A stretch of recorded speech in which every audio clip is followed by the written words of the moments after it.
everybody. In today's routine, I'm giving you 4 exercises that are going to help you bend forward and touch your toes more easily. Lots of people really struggle to bend forward and touch the floor from a standing position. And frequently people think it's to do with the length of their hamstrings. So they bend forward, they feel the restriction in their hamstrings, and therefore they think that their hamstrings are the culprit. And actually, for lots of people, the reason that they can't bend forward and touch the floor is to do with imbalance and dysfunction in their upper body. It's often to do with a pelvis that cannot move forward over the head of the hip or over the head of the femur. And it's also, it can be to do with the hamstrings and it can be to do with tension through the backs of the legs. But what we're going to do today are 4 exercises that work on your upper body and work on your pelvic function. And if you feel like you can bend forward and touch your toes a lot better at the end of this routine, what that's showing you is that your problems and dysfunctions stopping you from being able to bend forward and touch the floor are originating more from your pelvis upwards rather than it being your ankles, your calves and your hamstrings. If this routine doesn't make a big difference to how it feels for you to bend forward and touch the floor, what it's shown you is that your restriction is indeed coming from your legs. So I'll recap that at the end just to remind you, but hopefully that makes some sense. What I definitely advise doing before you start this routine is to quickly stand up, bend forward, try and touch your toes. You're not forcing anything, but if you guys get yourself up, I'm not going anywhere right now, but if you guys can get yourselves up to a standing position, quickly bend forward, see how far you go, see where it feels restricted. You're not trying to force anything anywhere, you're just sensing how far you can go now. And what we will also do is see how far you can bend forward at the end of this routine. All you're going to need is a little section of wall, and you're going to need a yoga block as well. As ever, the rules apply. You mustn't force or push through any exercises that aggravate your symptoms of pain and tension. So if I ask you to do something that aggravates your wrist or aggravates your knee or aggravates your back or whatever it is that normally hurts you, it's not an exercise for you. Find something else to do. You have been warned. Okay, we are going to start today with static extension position. So we're going to come to our all fours, and I'm very sorry, but it's so cold today, I have to keep my jumper on. I just can't have any less layers on than I have right now. We're going to spread our fingers really nice and far apart from one another, and we're really going to try and ground through our palms here. So I don't want your hands clawing up and your fingers bent if you can help it. You're going to have your knees underneath your hips and your wrists underneath your shoulders, which is more narrow than most people think. And then you're going to walk your hand on both sides a little bit further forwards, not too far, and you're going to shift your weight so that your shoulders are over your wrists still, but that your hips are slightly further forwards than your knees.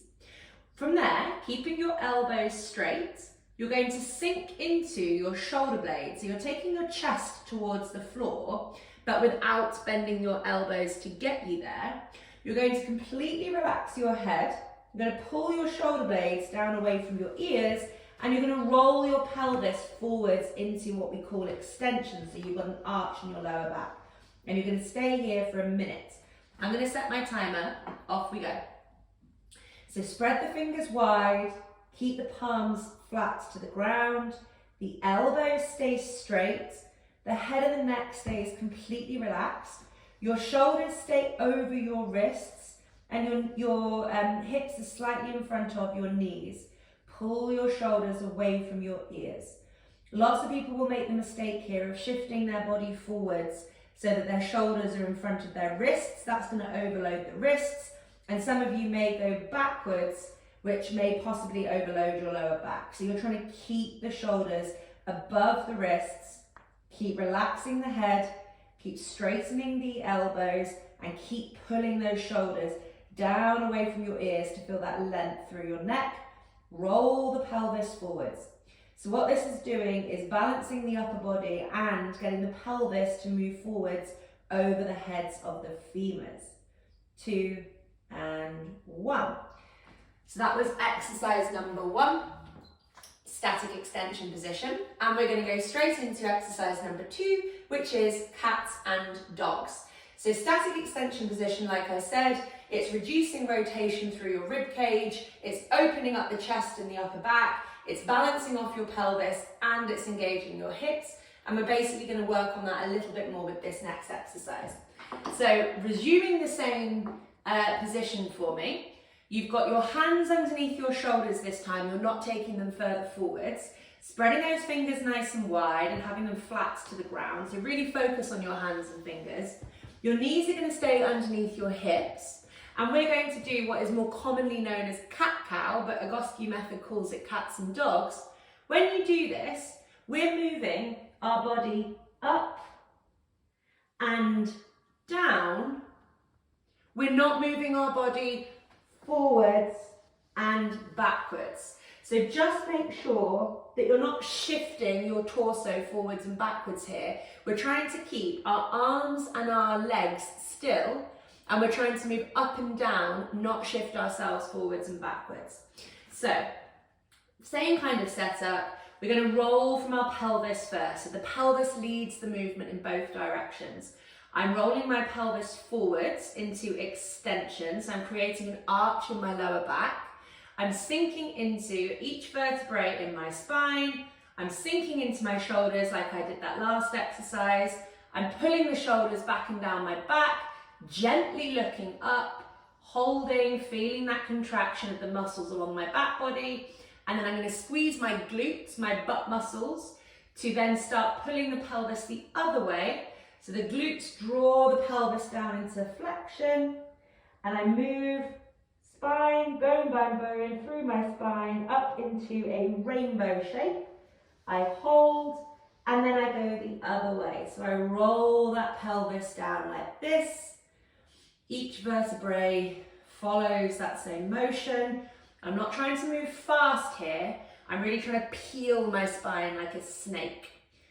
Gently look up, squeeze the glutes, roll the pelvis the opposite direction. The pelvis leads the movement as much as it can. Trying super hard not to move forwards and backwards too much. I'm going to keep going here for about another 45 seconds. Doesn't matter how many of these you do, it's about the quality of the ones that you do. Making sure the pelvis leads the movement, because that's going to be the thing that helps you bend forward from that standing position. But we're also working on our upper body and spinal function here as well. We've got about 20 seconds left. I'm getting a little bit tired in my hands, asking them to stretch so much, which is good.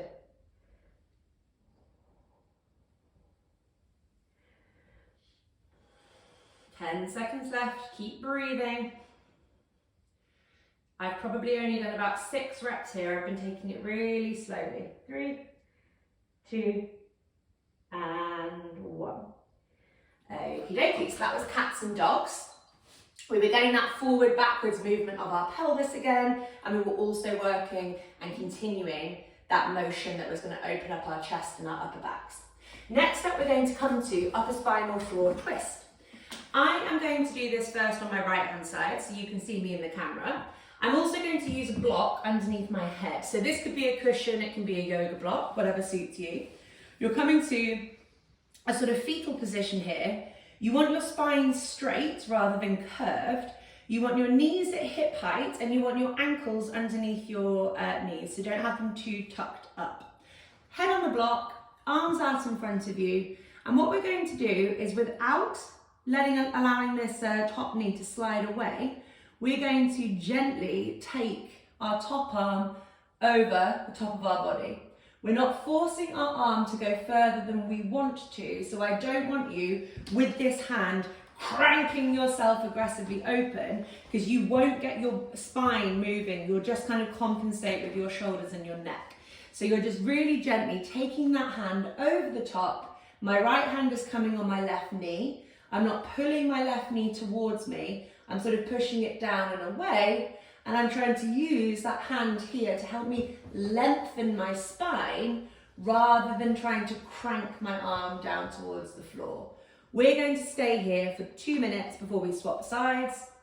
I want you to spread the fingers of your left hand so that the fingers are really stretching wide to open up the palm of the hand. You're going to roll your left shoulder back and down behind you. So you don't want your left shoulder like this. If it is, you need to take your hand up higher. The shoulder's not rolling in front of your face like this. You want your shoulder behind you in your mid-back. Remember, this top knee here is not sliding away from the bottom one. Keep pushing it forwards gently. Use your right hand to help you lengthen your spine. So you're trying to stretch the crown of your head away from your pelvis, and then gently roll your pelvis forward so you're creating an arch in your lower back, just like you did in that static extension position at the beginning. If it feels okay to do so, you can also twist your head in the direction of that left hand.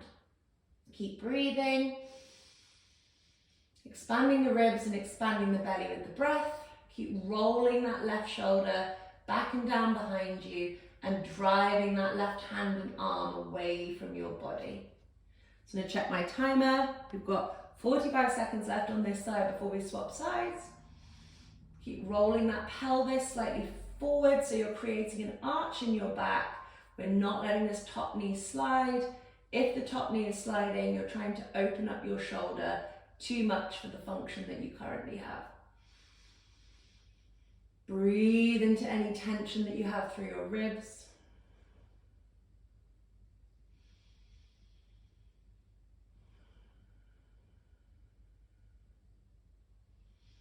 Hopefully noticing your body open up a little bit more as time goes on. We've got 5 seconds left here. 5, 4, 3, 2, and 1.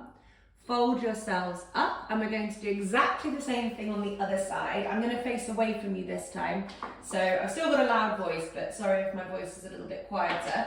So I'm rolling onto my left-hand side, knees at hip height, ankles underneath my knees.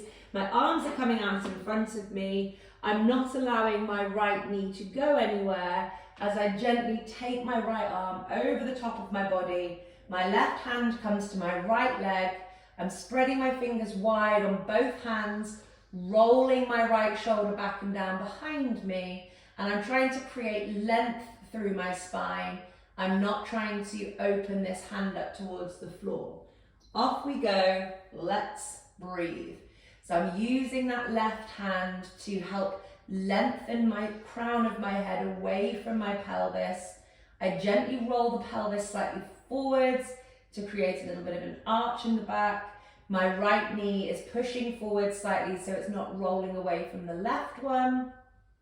My fingers of my right hand are spreading wide. I'm trying to not allow that right shoulder to roll forwards, which it very much wants to do. I'm very tight in my right shoulder, so I'm trying to open up the right shoulder so that it's behind me. I'm actually quite active in my right shoulder. This exercise is not about getting your hand towards the floor, it's about getting your shoulder towards the floor, opening you up through the front of your chest. Keep breathing, noticing differences from side to side.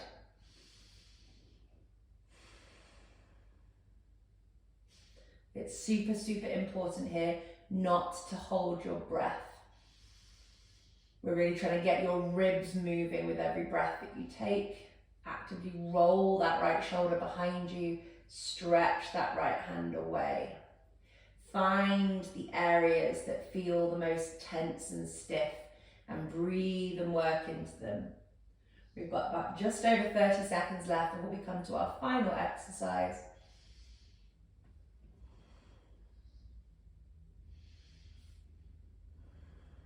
Don't allow that top knee to drift.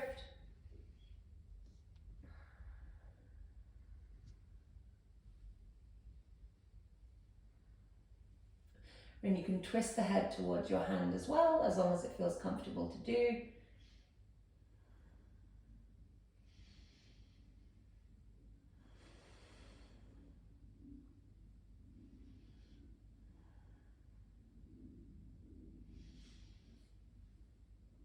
And that's time. So you might want to move your block out the way.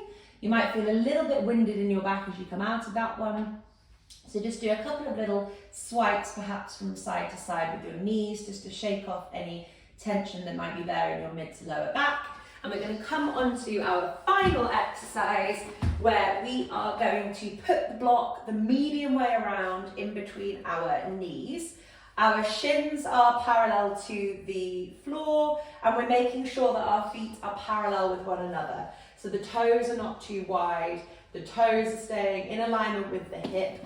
Your pelvis, your tailbone must be flat to the floor. So whilst you're trying to create a bit of a squat position, I don't want your pelvis lifting up and tucking away from the floor because that's you putting the rounding through your lower back and we're trying to put the work into your hips. We want hip flexion here. So we are going to spend 3 minutes in this position. Off we go.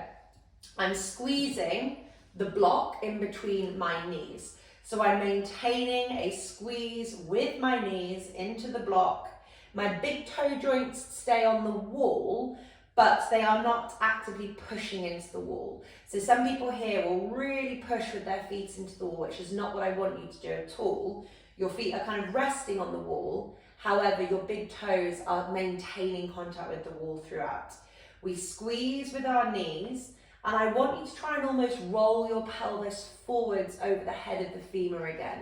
So it's the same movement that you've been doing in all of the exercises, where the pelvis is trying to almost tilt forwards. It's as if you're creating a little bit of an arch in your lower back and your coccyx, your tailbone, is grounding more onto the floor. Because what that's going to do is really help you balance your pelvis, but also get into the inner thighs and the hip flexors that are going to help you with that bending forward motion in a standing position. We're a third of the way through here, so keep on squeezing with that block. If your legs are shaking, that's great. If they're not shaking, perhaps squeeze the block a little bit harder. Find however hard it is for you that you need to squeeze in order to get the legs shaking a little bit.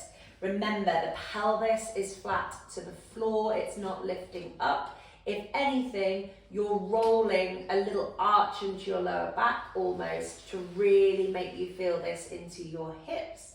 If it feels nice to do, you can put your hands behind your head. You're not trying to force your elbows anywhere, but that's just going to help create a little bit more openness across your chest, a little bit more balance through the rib cage, and a little bit more balance hopefully through your scapula, your shoulder blades as well. Keep squeezing the block, big toe joints on the wall, coccyx of the pelvis stays in contact with the floor. You've got just under a minute left here. Keep squeezing. But importantly, keep breathing too. So breathing into your nose, into the belly, maintaining a calm, steady, diaphragmatic breath in the upper body. And we're really asking those hips and those inner thighs to wake up really hard in the lower body. And this is going to help with that pivoting forward motion at the pelvis as you bend towards the floor.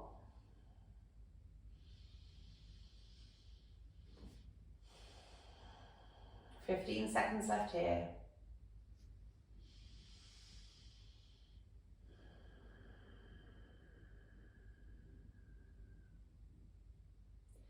Five, four, three, two, and one. Nice job, everybody. So what I recommend you doing now is standing yourselves back up, bending forwards to touch your toes, and compare and see how it feels now in comparison to how it did at the beginning. If you feel really quite different and that your body is hinging further forwards a lot more and you're much closer to the floor, then what that tells you is that the kind of biomechanical issues that you have in your body that are prohibiting you from bending forward to touch the floor are mainly to be found in your upper body and in your pelvis. So keep on working at this routine and you're going to feel great. If you don't feel like you can bend forward more than you did at the beginning, then what that tells you is that the biomechanical issues that are preventing you from bending forwards are coming from your feet and coming from your legs. So that will take another routine to help you but we'll work on that another time. I hope you enjoyed, and I'll see you soon.